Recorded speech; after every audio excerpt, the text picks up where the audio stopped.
राम राम। आप सभी विद्यार्थियों का आपके अपने विद्यास्थल में स्वागत है। तो उम्मीद करते हैं तुम लोग यहाँ होगा मान लो जब आप शानदार बेमिसाल अद्भुत गजब मस्त स्वस्थ तंदुरुस्त होकर अपने जीवन में कुछ अच्छा करने का प्रयास कर रहा होगा। तो जो आज का वीडियो है उसमें हम लोग फिर से ग्रेविटेशन को आगे कंटिन्यू करने वाले हैं और आगे का टॉपिक जो एस्केप वेलोसिटी है उसको समझने वाले और देखने वाले हैं। एस्केप वेलोसिटी क्या होता है, जैसे मान लो ये अपना अर्थ हो गया, ठीक है, और अर्थ के पास क्या है, ग्रेविटी है। ये हम लोग देख चुके हैं।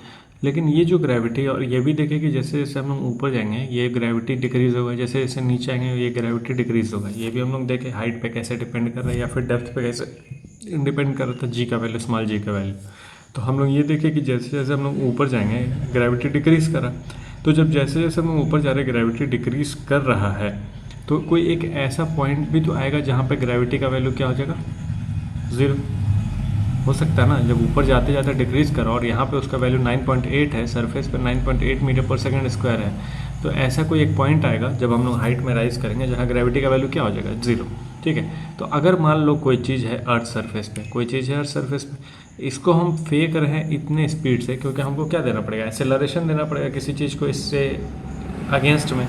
नीचे इतने, मान लो कोई चीज़ है जिसको अर्थ इतने एक्सेलरेशन से नीचे खींच रहा है, हमको अपोजिट डायरेक्शन में उससे ज़्यादा फेंकना पड़ेगा ताकि एक पॉइंट पे जाके ये जो चीज़ है उसका जी का वैल्यू क्या हो जाए, ज़ीरो। ये कब होगा, तो जैसे मान लो अगर हम किसी चीज़ को फेंकें, हम फेंक रहे तो हमको पता है ग्रेविटी डिक्रीज़ कर रहा है, ऊपर जब वो जा रहा है नीचे की तरफ ग्रेविटी लग रहा है, जहाँ ऊपर रहा है तो ग्रेविटी डिक्रीज़ करेगा। तो ग्रेविटी ऊपर हाइट में जाने पर ग्रेविटी अगर डिक्रीज़ कर रहा है तो कोई एक ऐसा पॉइंट आएगा जहाँ ग्रेविटी का वैल्यू क्या हो जाएगा, ज़ीरो। मतलब जिस पॉइंट पे ग्रेविटी का वैल्यू ज़ीरो हो गया, तो जैसे मान लो अर्थ सरफेस का इतने हाइट में, मान लो एक तरह से ये एटमॉस्फेयर, मान लो अर्थ सरफेस का ये जो है एटमॉस्फेयर है, इसके पार, मतलब इसके पार अगर कोई चीज़ चला जाएगा तो वहाँ पे ग्रेविटी का वैल्यू क्या हो जाएगा, ज़ीरो। और वहाँ पे ग्रेविटी का वैल्यू ज़ीरो होने का मतलब ये हो गया कि वहाँ पे अर्थ के ग्रेविटी का कोई असर नहीं है, मतलब वो वापस कभी लौट के नहीं आएगा। तो क्या हम ऐसा कोई चीज़ कर सकते हैं, जैसे मान लो हम लोग जो सैटेलाइट लॉन्च करते हैं, ये अर्थ हो गया, यहाँ पर मून हो गया, ठीक है। अब हमको क्या करना है, इस सैटेलाइट को भेजना है यहाँ पर। तो सैटेलाइट को अगर यहाँ पे भेजना है तो हमको एस्केप वेलोसिटी देना पड़ेगा। वो एस्केप वेलोसिटी क्या होता है कि हमको इतने तेज़ी से फेंकना पड़ेगा उस चीज़ को, उस सैटेलाइट को, ताकि वो अर्थ के एटमॉस्फेयर को पार करके मून तक पहुँचे, ठीक है। अब ये होता कैसे, तो हम किसी चीज़ को लॉन्च करते हैं तो लॉन्च इतने स्पीड से करते हैं ताकि वो अर्थ का ग्रेविटेशनल फील्ड से बाहर चला जाए। तो जिस वेलोसिटी से उसको लॉन्च किया जाता है, मतलब जिस वेलोसिटी पे कोई भी ऑब्जेक्ट अर्थ के ग्रेविटेशनल फील्ड से बाहर चला जाएगा, उस वेलोसिटी को हम बोलते हैं एस्केप वेलोसिटी, ठीक है। तो हमको क्या करना है, एक ऐसा वेलोसिटी देना है उस ऑब्जेक्ट को जिसको अर्थ के ग्रेविटेशनल फील्ड से वो बाहर चला जाए, तो उस वेलोसिटी को हम बोलते हैं एस्केप वेलोसिटी। वही यहाँ पे लिखा हुआ है, the minimum velocity with which a body must be projected up so as to enable it to just overcome the gravitational pull is known as escape velocity। मतलब अर्थ के ग्रेविटेशनल फील्ड से अगर किसी चीज़ को हम बाहर कर दे रहे हैं जिस वेलोसिटी पे, जिस मिनिमम वेलोसिटी पे, उसी को हम बोलते हैं एस्केप वेलोसिटी। अलग अलग ऑब्जेक्ट का अलग अलग एस्केप वेलोसिटी होता है।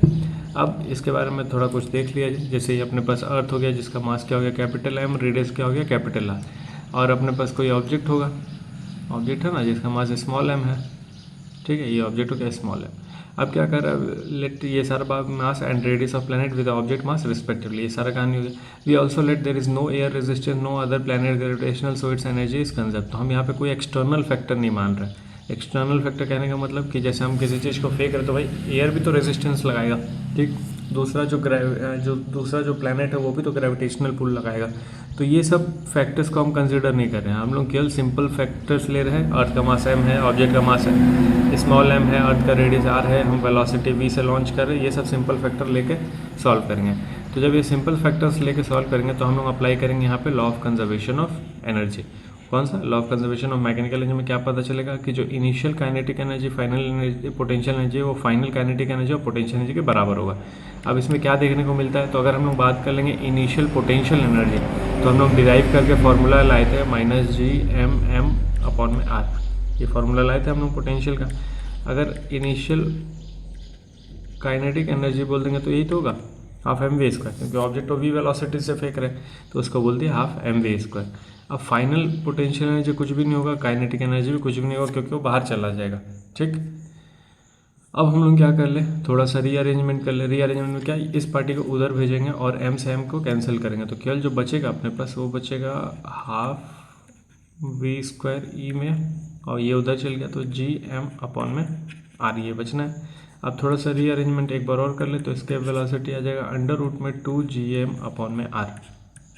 अब ये बताओ ये क्या ऑब्जेक्ट के मास पे डिपेंड कर रहा है?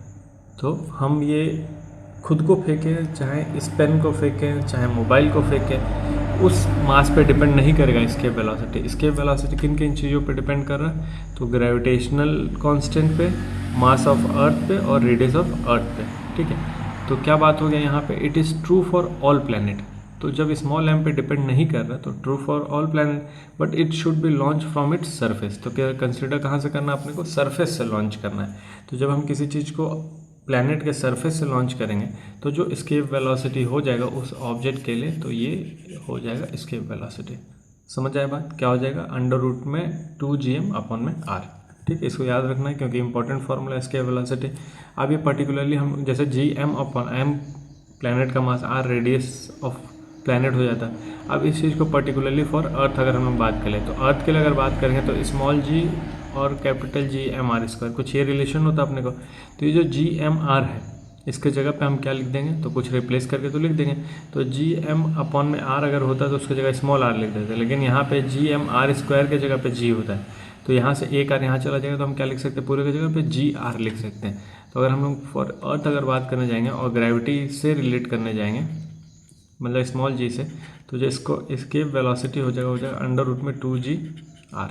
ठीक है, ये एक जनरल फार्मूला आ गया। लेकिन अर्थ के लिए ग्रेविटी से रिलेट करने जाएंगे तो ये अपने पास एक फार्मूला आ जाएगा। ठीक है, अब यहाँ पे जी, इसका एक वैल्यू भी आएगा। यहाँ पे जी का वैल्यू क्या होता है? 9.8। रेडियस ऑफ अर्थ क्या है? 6400 किलोमीटर। अब एस्केप वेलोसिटी यहाँ पे क्या आ जाएगा? तो सॉल्व जब हम लोग करेंगे तो लगभग आ जाएगा 11.2 किलोमीटर पर सेकेंड। तो इसको याद रखना पड़ेगा। तो अर्थ के लिए जो एस्केप वेलोसिटी वो क्या है? 11.2 किलोमीटर पर सेकेंड। मतलब अगर किसी चीज़ को इतने वेलोसिटी से हम फेंक देंगे, लॉन्च कर देंगे, तो वो अर्थ के ग्रेविटेशनल फील्ड से बाहर चला जाएगा। मतलब वो अब गया, वापस कभी नहीं आने वाला वो चीज़। तो अगर किसी चीज़ को हम, तो अब देखो ये वेलोसिटी कम थोड़ी है, 11.2 किलोमीटर पर सेकेंड, मतलब 1 सेकेंड में 11 किलोमीटर जाना है किसी चीज़ को, तो ये कम, बहुत ज़्यादा तेज़ है ये। ठीक है, बहुत तेज़ वेलोसिटी। तो इतने वेलोसिटी से अगर हम लॉन्च कर रहे हैं किसी चीज़ को, या तुम लोगों के हाथ में बॉल है, तुम लोगों के हाथ में इतना ताकत आ गया है कि इतने वेलोसिटी से फेंक देगा, तो वो बॉल फिर कभी लौट के नहीं आएगा, वो चला गया, निकल जाएगा, स्पेस में निकल जाएगा। ठीक है, तो इस चीज़ को याद रखना पड़ेगा, एक तो फार्मूला, दूसरा वैल्यू। अब हम लोग क्या बात कर ले? तो different path followed by object is it's launch at different velocity. तो अगर हम अलग अलग वेलोसिटी से लॉन्च करेंगे तो कौन कौन सा पाथ फॉलो करेगा जो भी हम लोग ऑब्जेक्ट को लॉन्च करें, अब उसके बारे में जानकारी। क्योंकि मान लो हमको इतना पता चल गया कि 11.2 से लॉन्च करेंगे तो वो तो निकल जा रहा है, लेकिन जब हम लॉन्च करते हैं तो कौन सा पाथ वो ऑब्जेक्ट फॉलो करेगा? क्योंकि लॉन्च हम ऐसे सीधा नहीं करते हैं। तुम लोग देखा होगा कभी लॉन्चिंग वगैरह, तो जैसे मान लो ये अर्थ और रॉकेट को लॉन्च किया जा रहा, तो वो अर्थ सरफेस पे से तो दिखाई देता है कि ऐसे ही जा रहा है, लेकिन एक्चुअल में उसका पाथ कुछ ऐसा होता है, प्रोजेक्टाइल पाथ। तो यहाँ से कुछ ऐसा घूमेगा, फिर चक्कर लगाएगा, पाथ अपना बड़ा करेगा, फिर चक्कर लगा, पाथ अपना बड़ा करेगा, चक्कर लगा, पाथ अपना बड़ा करेगा। तुम लोग देखा होगा मार्स वाला, अगर डिस्कवरी वगैरह में तुम लोग देखा होगा, तो जो मंगलयान वाला था वो इसमें दिखाया गया होगा कैसे वो पाथ बड़ा करके अपना मार्स तक वो पहुँचा था। ठीक है, तो हम लोग उसी पाथ के बारे में बात कर लेंगे। तो क्या है, अगर हम लोग वेलोसिटी को बहुत ज़्यादा हाई रखेंगे तो जो पाथ हो जाएगा वो क्या हो जाएगा? एलिप्टिकल पाथ हो जाएगा। तो ये याद रखना, सबसे पहला क्या हो गया अपने पास कि अगर वेलोसिटी बहुत मच ग्रेटर है, मतलब वेलोसिटी बहुत ज़्यादा है, तो जो पाथ हो जाएगा क्या हो जाएगा? एलिप्टिकल हो जाएगा। अब क्या है कि वेलोसिटी को अगर हम 8 किलोमीटर पर सेकेंड से लॉन्च करेंगे तो उस केस में v इज इक्वल्स टू क्या हो जाएगा? अंडर रूट में जी आर, और जो पाथ हो जाएगा वो क्या हो जाएगा? सर्कुलर। तो सर्कुलर पाथ के लिए लगभग वेलोसिटी क्या हो जाता है? 8 किलोमीटर पर सेकेंड। मतलब सर्कुलर मतलब फंस गया है वो, अब इसी पाथ में घूमता रहेगा। 11.2 से तो निकल जाएगा, लेकिन अगर हम उसको 8 किलोमीटर पर सेकेंड से लॉन्च करेंगे तो वो इसी पाथ में घूमता रहेगा, सर्कुलर पाथ में घूमता रहेगा, उसका जीवन यहीं कटेगा। फिर अगर v को हम less than root G R कर दें, less than root G R कर दें, तो अगर less than root G R कर देंगे तो इलिप्टिकल पाथ रहेगा। लेकिन किस तरीके का इलिप्टिकल पाथ रहेगा? वो ये हो जाएगा। ठीक है, इस तरीके का इलिप्टिकल पाथ में घूमेगा ऑब्जेक्ट, अगर हम उसको लेस देन नहीं, ग्रेटर देन है। ग्रेटर देन, देखो सबसे पहले अगर वेलोसिटी को बहुत ज़्यादा रखा जाएगा तो इलिप्टिकल पाथ ये क्लियर। अगर वेलोसिटी को हम 8 किलोमीटर पर सेकेंड रखेंगे तो सर्कुलर पाथ, अगर 8 किलोमीटर पर सेकंड से ज़्यादा रखेंगे तो इलिप्टिकल पाथ, ठीक है, ये हो गया इलिप्टिकल पाथ। अगर उसको हम 11.2 किलोमीटर पर सेकंड रख रहे हैं या √2 GR के बराबर रख रहे हैं तो क्या होगा, पैराबोलिक पाथ, और वो स्केप कर जाएगा। जैसे होगा क्या कि ये निकल गया ना, ये अपने सरफेस से निकल गया। अगर इसको देखो अलग अलग कहानी, हमको सर्कुलर पाथ में अगर जैसे होता है कि सैटेलाइट से अगर हमको सैटेलाइट लॉन्च करना है तो हमको क्या करना है, अर्थ के चारों ओर उसको घुमाना है। तो अर्थ के चारों ओर घुमाना है तो हम कौन से स्पीड पे लॉन्च करेंगे उसको, 8 किलोमीटर पर सेकंड पे। हमको अगर किसी चीज़ को इलिप्टिकल पाथ में घुमाना ही है, अर्थ सरफेस पे घुमाना है लेकिन इलिप्टिकल पाथ में घुमाना है, तो हम उसका वेलोसिटी 8 किलोमीटर पर सेकंड से ज़्यादा रखेंगे।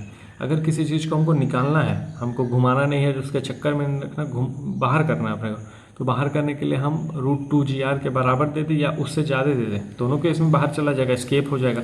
लेकिन अगर बराबर रखेंगे √2 GR के, जो पाथ होगा स्केप का वो क्या होगा, पैराबोलिक पाथ, और √2 GR से ज़्यादा दे देंगे तो जो स्केप का पाथ होगा वो हाइपरबोलिक पाथ हो जाएगा, ठीक है, यही फ़र्क है।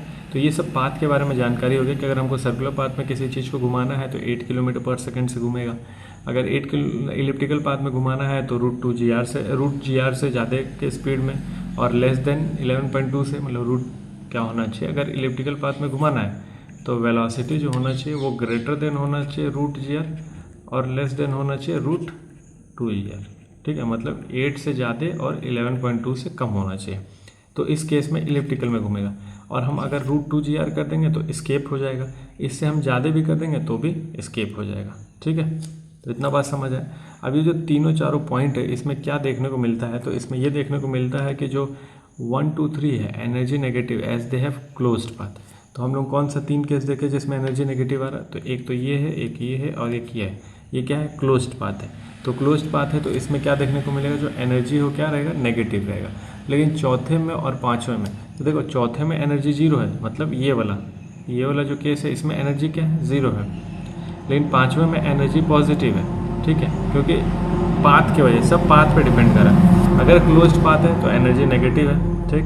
अगर पैराबोलिक पाथ है और स्केप है तो वो एनर्जी 0 है, और हाइपरबोलिक पाथ है तो उस केस में एनर्जी पॉजिटिव है। और दोनों में क्यों, क्योंकि भाई पाथ ओपन हम कर रहे हैं, तो धीरे धीरे जो ओपन कर रहे हैं तो पहले नेगेटिव था, फिर 0 होगा, फिर पॉजिटिव होगा। तो नेगेटिव जब था तो क्लोज्ड पाथ था, जब हम थोड़ा सा ओपन किए तो 0 हो गया, और हाईली ओपन हो गया, इस तरीके का हो गया तो एनर्जी पॉजिटिव में हो गया। तो इतना कहानी पूरा एस्केप वेलोसिटी का समझ आएगा, उम्मीद करते हैं। अब इसके बेसिस पे जो क्वेश्चन तुम लोग कर सकता है वो एनसीईआरटी का एक्सरसाइज का क्वेश्चन 7 और 18 कर सकता है, ठीक है। तो एक बार ट्राई करना 7 और 18 करने का। अब हम लोग आगे बढ़ते हैं जिसका नाम है सैटेलाइट्स के बारे में। तो सैटेलाइट्स क्या होता है, एक ऐसा ऑब्जेक्ट जो हम लोग खुद बना रहे हैं, ठीक है, एक या फिर हेवनली ऑब्जेक्ट भी हो सकता है। ऐसा जरूरी नहीं कि हम लोग खुद ही बना रहे उसी को सैटेलाइट बोलेंगे, हेवनली ऑब्जेक्ट भी हो सकता है। लेकिन उसका एक कैरेक्टरिस्टिक्स होगा, वो ये होगा कि वो प्लैनेट के चारों ओर घूमेगा, ठीक है। अगर प्लैनेट के चारों ओर घूम रहा है तो उसको हम सैटेलाइट बोलेंगे। तो हेवनली मतलब नेचुरली है, ठीक है, या फिर इसको येलो से लेते हैं, एक हेवनली या फिर man made body revolving around a planet in a stable orbit. ऐसा कोई भी चीज़, ठीक है, वो मैन मेड भी हो सकता है, हेवनली भी हो सकता है। हेवनली मतलब नेचर द्वारा दिया गया। ऐसा कोई भी ऑब्जेक्ट जो प्लैनेट के चारों ओर घूमेगा एक फिक्स्ड ऑर्बिट में, स्टेबल ऑर्बिट में, तो उसको हम लोग बोलते हैं सैटेलाइट। जैसे क्या हो गया, मरकरी, वेनस, ये सैटेलाइट है, किसका, सन का सैटेलाइट है। अर्थ, ये जितना प्लैनेट है वो सब सन का सैटेलाइट है, ठीक है। अब क्या है, स्पुतनिक, आर्यभट्ट और आर्टिफिशियल, ये सब बनाया गया। स्पुतनिक 1, आर्यभट्ट, ये सब आर्टिफिशियल सैटेलाइट है किसका, अर्थ का, क्योंकि ये अर्थ के चारों ओर घूम रहा है। As their motion is similar to planet and hence Kepler law of planetary motion are equally applicable to them. तो ये जिस तरीके का इसका मोशन किसके तरह होता है, एकदम प्लैनेट की तरह इसका मोशन होता है। तो प्लैनेट की तरह जब इसका मोशन होता है तो इस पर प्लैनेटरी लॉ भी अप्लाई होना चाहिए। तो जो केपलर का प्लैनेटरी लॉ है वो भी सैटेलाइट्स पे अप्लाई होता है, क्योंकि ये प्लैनेट की तरह मोशन करता है, ठीक। अब जब ये प्लैनेट की तरह मोशन कर रहा है तो कुछ ना कुछ इसका टाइम पीरियड होगा, कुछ ना कुछ इसका वेलोसिटी होगा। अब उन्हीं टाइम पीरियड और वेलोसिटी को हम लोग निकालना सीखेंगे। तो अब क्या है, जो भी जिस पाथ में वो घूम रहा है उस पाथ को तो हम लोग इलिप्टिकल पाथ या फिर ऑर्बिटल ये सब बोल सकते हैं। लेकिन जिस पाथ पे जिस वेलोसिटी से घूम रहा है उसको हम लोग बोलेंगे ऑर्बिटल वेलोसिटी, और जितना टाइम ले रहा हो वो घूमने में उसको हम लोग बोलेंगे टाइम पीरियड ऑफ सैटेलाइट, ठीक है। तो अब इन दोनों को निकालना सीखा जाए कि ये दोनों कहना क्या चाहता है। तो कहना ये चाहता है कि the velocity required to put the satellite into orbit around the earth, उसी को हम लोग बोलते हैं ऑर्बिटल वेलोसिटी। अब क्या कंसिडर करना, एक अर्थ है, जिसका मास m है, रेडियस r है, सैटेलाइट मास m का है, कितने दूरी पे घूम रहा है, r दूरी पे घूम रहा है। तो ये हो गया कहानी अपना किसके लिए, अर्थ के लिए। अर्थ हो गया स्मॉल कैपिटल मास m का, रेडियस r का, और ये हो गया अपने पास सैटेलाइट स्मॉल मास m का, और कितने दूरी पे है ये, तो इसका जो दूरी है वो क्या है, स्मॉल r, इतना यहाँ पे लिखा हुआ है। ठीक है, अब देखो दोनों के बीच में एक फोर्स ऑफ अट्रैक्शन लगेगा, तो दोनों के बीच में एक फोर्स ऑफ अट्रैक्शन लगा जिसको यहाँ पे हम लोग सेंट्रीपिटल फोर्स बोल रहे हैं। दोनों एक दूसरे की तरफ लग रहा होगा फोर्स, जिसको हम लोग बोल रहे हैं सेंट्रीपिटल फोर्स। ठीक है, तो जैसे देखो हो क्या रहा है कि अगर कोई चीज़ घूमता है, कोई चीज़ अगर घूम रहा है सर्कुलर पाथ में, तो उसके ऊपर क्या लग रहा है, सेंट्रीपिटल फोर्स। ठीक, सेंटर की तरफ अट्रैक्टेड है तो उसके ऊपर सेंट्रीपिटल फोर्स लगा। लेकिन हमको यहाँ पे ये भी मालूम है कि अगर दो ऑब्जेक्ट है तो उन दोनों के बीच में एक फोर्स ऑफ अट्रैक्शन भी लगता है, जिसको हम लोग क्या बोलते हैं, ग्रेविटेशनल फोर्स। तो मतलब इसके ऊपर एक ग्रेविटेशनल फोर्स भी लग रहा होगा। तो कुल मिला के अगर हम बात करें इसके मोशन के वजह से इसके ऊपर सेंट्रीपिटल फोर्स लग रहा है, और दो ऑब्जेक्ट के वजह से ये दोनों एक दूसरे पे ग्रेविटेशनल फोर्स अप्लाई कर रहे हैं। इतना समझ आए, इस पे लग रहा है सेंट्रीपिटल फोर्स।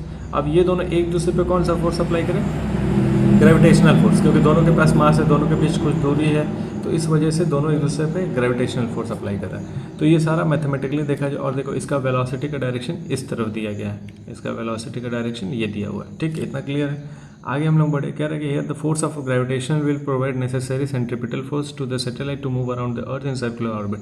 तो यहाँ पे अगर हम लोग मैथमेटिकली लिखने जाएंगे तो क्या लिखेंगे, Gm अपॉन में r स्क्वायर। ये क्या है, तो ये दो ऑब्जेक्ट्स के बीच में लगने वाला फोर्स है, और ये क्या है, mv स्क्वायर अपॉन में r। ये क्या है, सेंट्रीपिटल फोर्स है। तो हम लोग क्या बात किए कि सेंटर की तरफ जो लगने वाला फोर्स होता है वही होता है सेंट्रीपिटल फोर्स। तो ये ऑब्जेक्ट पे सेंटर की तरफ लगने वाला फोर्स कौन सा है, ग्रेविटेशनल फोर्स। इसी फोर्स को हम लोग क्या बोलेंगे, सेंट्रीपिटल फोर्स। और इसके ऊपर कौन सा फोर्स लग रहा है, ग्रेविटेशनल फोर्स। तो कुल मिलाकर हम लोग बात करने जाएंगे तो यहाँ पे दो फोर्सेज नहीं है एक ही फोर्स, लेकिन जो सेंट्रीपिटल फोर्स है उसको हम लोग बोल रहे हैं ग्रेविटेशनल फोर्स, क्योंकि सेंटर की तरफ जो फोर्स वो टेंशन पे होगा। हम तुम लोग को स्टार्टिंग बताएं कि सर्कुलर मोशन अगर धागे में बांध के हम किसी चीज़ को घुमा रहे हैं तो जो टेंशन होता है वही होता है सेंट्रीपिटल फोर्स। सेंट्रीपिटल फोर्स कुछ ऐसे अलग सा चीज़ नहीं है। सेंट्रीपिटल फोर्स वो फोर्स है जो सेंटर की तरफ लगता है। तो यहाँ पे अगर हम लोग बात कर लेंगे प्लैनेटरी मोशन में, अगर कोई चीज़ सर्कुलर मोशन में मूव कर रहा है तो जो ग्रेविटेशनल फोर्स है दो ऑब्जेक्ट्स के बीच का, वही यहाँ पे काम करेगा सेंट्रीपिटल फोर्स की तरह। तो यहाँ पे जो सेंट्रीपिटल फोर्स है और जो ग्रेविटेशनल फोर्स है वो आपस में इक्वल होगा। कहने का मतलब ये था अपने पास ग्रेविटेशनल फोर्स, ये था अपने पास सेंट्रीपिटल फोर्स, क्योंकि यहाँ जो सेंट्रीपिटल फोर्स है वही क्या है, ग्रेविटेशनल फोर्स के बराबर। अब यहाँ से क्या क्या देख लें, तो ये देख लें, ये देख लें। ठीक है, इतना हो गया। हमको क्या निकालना, ऑर्बिटल वेलोसिटी मतलब v निकालना है, तो वो आ जाएगा अंडर रूट में Gm अपॉन में r। ठीक है, ये आ गया अपने पास ऑर्बिटल वेलोसिटी। सिंपल था, कुछ हार्ड नहीं था। तो वेलोसिटी का फॉर्मूला क्या गया, रूट में Gm अपॉन में r। अब ये बताओ, क्या velocity, orbital velocity mass of satellite पे डिपेंड करेगा? नहीं डिपेंड कर रहा भाई। क्या रेडियस ऑफ अर्थ पे डिपेंड कर रहा? नहीं कर रहा। क्या separation between satellite and radius central point of planet पे डिपेंड कर रहा है? तो डिपेंड कर रहा, वो यही है, क्योंकि प्लैनेट और सैटेलाइट इनके बीच का ही दूरी तो r है। तो r पे डिपेंड कर रहा, जो ग्रेविटेशनल फोर्स है उस पर डिपेंड कर रहा, और मास ऑफ प्लैनेट पे डिपेंड कर रहा। तो अगर हमको ऑर्बिटल वेलोसिटी बात करना तो क्या हो जाएगा, रूट में Gm अपॉन में r। ये हो गया। ठीक है, अब जब ऑर्बिटल वेलोसिटी हम लोग निकाल लिए तो अब हम लोग क्या बात कर ले, सैटेलाइट तो कुछ कंडीशंस बात कर ले। तो कह रहा है कि अगर satellite is orbiting very close to the surface of the earth, कहने का मतलब क्या हो गया, जब small r is equal to r होने लगे, क्योंकि रेडियस ऑफ अर्थ क्या है, रेडियस ऑफ अर्थ है 6400 किलोमीटर। अब हम बोलते हैं हम 100 किलोमीटर ऊपर ही किसी चीज़ को घुमाना चाहते हैं, तो 6400 और 100 कोई मतलब नहीं है। तो इस केस में हम लोग क्या बोल देंगे, r is equal to r बोल सकते हैं। तो जब हम लोग ये कंडीशन लेने लगेंगे कि ये बहुत क्लोज है सरफेस ऑफ अर्थ पे, तब ऑर्बिटल वेलोसिटी क्या होने लगेगा, तो ऑर्बिटल वेलोसिटी हो जाएगा अंडर रूट में Gm अपॉन में कैपिटल R, क्योंकि स्मॉल r लिए थे, अभी किससे रिप्लेस हुए, कैपिटल R से। ठीक है, अब होता क्या है कि अपने पास स्मॉल g का फॉर्मूला है कैपिटल Gm अपॉन में r स्क्वायर। ठीक है, थोड़ा सा रीअरेंज कर लेंगे इसको हम लोग, तो Gm अपॉन r को हम लोग बोल देंगे Gr, तो इसको हम लोग लिख सकते हैं Gr। तो ऑर्बिटल वेलोसिटी निकल के आ गया अपने पास Gr, और इसको सॉल्व करते हैं तो हम लोग देखते हैं वो कितना होता है, 8 किलोमीटर पर सेकंड, जो अभी थोड़ी देर पहले हम लोग देखे थे कि अगर किसी ऑब्जेक्ट को सर्कुलर पाथ में घुमाना है किसी प्लैनेट के अराउंड, तो जो वेलोसिटी होना चाहिए, लॉन्चिंग वेलोसिटी होना चाहिए वो 8 किलोमीटर पर सेकंड। देख लो, यही तो था, यही तो था। तो अगर हम लोग √GR से लॉन्च करें तो उस केस में वेलोसिटी 8 किलोमीटर, और इस केस में जो पाथ हो जाएगा वो सर्कुलर हो जाएगा। तो अगर हमको सैटेलाइट, यही तो था, हो गया सैटेलाइट। अगर मान लो प्लैनेट के हम लोग यहाँ पे बात करते हैं एस्केप वेलोसिटी, लेकिन एस्केप नहीं करके फंस के घूम रहा था। अगर ये फंस के घूम रहा था तो जब फंस के घूम रहा है सर्कुलर ऑर्बिट में, तो उस केस में जो वेलोसिटी था, लॉन्चिंग वेलोसिटी जो था वो था अपने पास 8 किलोमीटर पर सेकेंड। अगर इतने से लॉन्च करेंगे तो जो पाथ हो जाएगा वो क्या हो जाएगा, सर्कुलर पाथ में घूमने लगेगा। तो यही बात यहाँ पे हम लोग देख भी लिए। ठीक है, अब रिलेशन बिटवीन, देखो ये हम लोग ऑर्बिटल वेलोसिटी निकाले और अपने पास एस्केप वेलोसिटी है √2GR, यही तो है एस्केप वेलोसिटी अपने पास। तो इन दोनों में कुछ सिमिलैरिटी लग रहा है क्या, देख लो, √GR √2GR √2 का ही फ़र्क है। तो अगर हम इन दोनों में एक रिलेशन निकालना चाहें कि भाई दोनों में क्या रिलेशन है एस्केप वेलोसिटी, क्योंकि देखो डिपेंड करता है कि हम कितने वेलोसिटी से लॉन्च करें। अगर हम उसको इतना वेलोसिटी दे देंगे तो हो सकता है कि ऑर्बिट में घूमने लगे, उससे ज़्यादा दे देंगे तो बाहर निकल जाएगा। तो डिपेंड करता है ना कि हम कितने वेलोसिटी उसको दे रहे हैं। तो अगर हम लोग रिलेशन निकालने जाएंगे तो क्या देखने को मिलेगा कि वी नो करके लिख देंगे कि ऑर्बिटल वेलोसिटी अपने पास है √GR और एस्केप वेलोसिटी √2GR। तो अगर हम लिखने जाएंगे तो escape velocity equals to √2 √GR लिख सकते हैं, यहाँ से √2 ऑर्बिटल वेलोसिटी। तो जो एस्केप वेलोसिटी और √2 टाइम्स ऑफ ऑर्बिटल वेलोसिटी है। मतलब क्या, ऑर्बिटल वेलोसिटी जो भी है अपने पास उसको √2 टाइम से मल्टीप्लाई अगर कर देंगे तो वो एस्केप हो जाएगा, जो भी चीज़ घूम रहा है वो निकल जाएगा। ठीक है, तो इतना समझ आ गया, एक रिलेशन भी मिल गया, ऑर्बिटल वेलोसिटी भी मिल गया, एस्केप वेलोसिटी भी मिल गया। अब हम लोग देख लेते हैं टाइम पीरियड के बारे में। टाइम पीरियड क्या है, जो चक्कर लगा रहा है तो कितना समय लगता है। जैसे आप देख लो, अर्थ का एक सैटेलाइट है मून, क्योंकि अर्थ का चक्कर ही लगा रहा है मून, तो मून को कुछ समय तो लगता होगा ना भाई एक चक्कर पूरा करने में। वो टाइम पीरियड जो हम निकाल रहे हैं वही है अपने पास टाइम पीरियड। या फिर सन का एक सैटेलाइट है अर्थ एक चक्कर लगाने में जो समय लगा रहा है, देखो ये चक्कर बोल रहे हैं हम, ये नहीं बोल रहे हैं, ये रिवॉल्यूशन रोटेशन। ठीक है, तो ये चक्कर लगाने में जो अर्थ को समय लगता है वो 365 दिन का लगता है। ठीक है, तो ये हम टाइम पीरियड निकालना अपने को कि भाई एक चक्कर लगाने में कितना टाइम पीरियड लग रहा है। तो टाइम पीरियड हम बात कर लेंगे तो क्या हो जाएगा, it is the time taken by it to go once round the earth. मतलब यहाँ पे हम लोग अर्थ से रिलेटेड बात कर रहे हैं, तो अर्थ के अराउंड अगर कोई चीज़ घूम रहा है तो ये एक चक्कर लगाने में कितना समय लग रहा है उसको हम लोग बोलेंगे टाइम पीरियड। ठीक है, तो टाइम पीरियड निकालना है तो टाइम का फॉर्मूला, जनरल फार्मूला क्या हो जाएगा, जैसे speed is equals to distance upon time, तो टाइम का डिस्टेंस अपॉन स्पीड। तो यहाँ पे डिस्टेंस क्या है, सर्कमफेरेंस, और स्पीड क्या है, ऑर्बिटल वेलोसिटी, यही तो होगा। तो सर्कमफेरेंस क्या हो जाएगा, 2πr, 2π कौन सा है, जितने ये दूरी पे, तो ये दूरी स्मॉल r है, और ऑर्बिटल वेलोसिटी जिस वेलोसिटी से मूव कर रहा है। तो अभी हम लोग निकाले तो ऑर्बिटल वेलोसिटी रूट में GR, या फिर कैपिटल जी से रिलेट करने जाएंगे तो रूट में GM अपॉन में R। ठीक, सबको थोड़ा सा रीअरेंज कर लें, तो रीअरेंज करने के बाद क्या मिलेगा, 2π r⁻3/2, क्योंकि ये r ऊपर चला गया, अंडर रूट में GM। तो ये निकल के आ गया अपने पास time period for a given satellite. तो अगर हमको टाइम पीरियड के बारे में बात करना तो ये टाइम पीरियड निकल के आ गया। ठीक है, अब कह रहा है when satellite revolve very close to the earth surface, फिर से कंडीशन लगा दिया। कंडीशन क्या है कि वेरी क्लोज हो जाए सैटेलाइट। हाँ, तो हम लोग का कंडीशन क्या है कि जब सैटेलाइट को हम लोग very close to the earth surface रखेंगे, मतलब जो सैटेलाइट है वो अर्थ से बहुत नज़दीक है, तो फिर से वही कि जो R है वो किसके बराबर हो जाएगा, कैपिटल R के। मतलब स्मॉल r को किससे ले लेंगे हम लोग, कैपिटल R के बराबर ले लेंगे। तो जब स्मॉल r को कैपिटल R के बराबर ले लेंगे तो देखो क्या एक रिलेशन देखने को मिलेगा अपने को। हम लोग एक रिलेशन जानते हैं ये वाला, ठीक, और ये वाला कंडीशन ले रहे हैं हम लोग। तो जब वैल्यू पुट करेंगे तो t इज इक्वल्स टू 2π है। अब r जो है 3/2, तो r को इस तरीके से लिखेंगे, यही तो स्मॉल r है, इसको कैपिटल R से रिप्लेस कर दिए और यहाँ पे GM के जगह पे GR² ले लिए। ठीक, तो जब 2π r√r और ये हो जाएगा अपने पास रूट में G कैपिटल R²। जब इस पूरे को हम लोग सॉल्व करेंगे तो जो एक सिंपल सा टाइम पीरियड का फॉर्मूला निकल के आएगा कंडीशन के साथ, ये कंडीशन है, कंडीशन के साथ वो ये निकल के आएगा। ठीक है, और अब जो वैल्यू पुट करने के बाद निकल के आएगा वो ये निकल के आएगा। तो यहाँ क्या देखने को मिला कि अर्थ के अराउंड कोई चीज़ अगर घूम रहा है, कोई सैटेलाइट अगर घूम रहा है तो उसका टाइम पीरियड हो जाएगा ये 84.6 मिनट। और ये क्या है, very close to earth surface है, विद कंडीशन है, very close to earth surface. अगर किसी चीज़ को हम घुमा रहे हैं तो जो उसका टाइम पीरियड हो जाएगा वो ये हो जाएगा। ठीक है, तो उम्मीद करते हैं आज का जो भी था सब समझ आएगा। मिलता है हम लोग नेक्स्ट में, तब तक अपना ख्याल रखो, पढ़ाई लिखाई करते रहो, तब तक के लिए राम राम।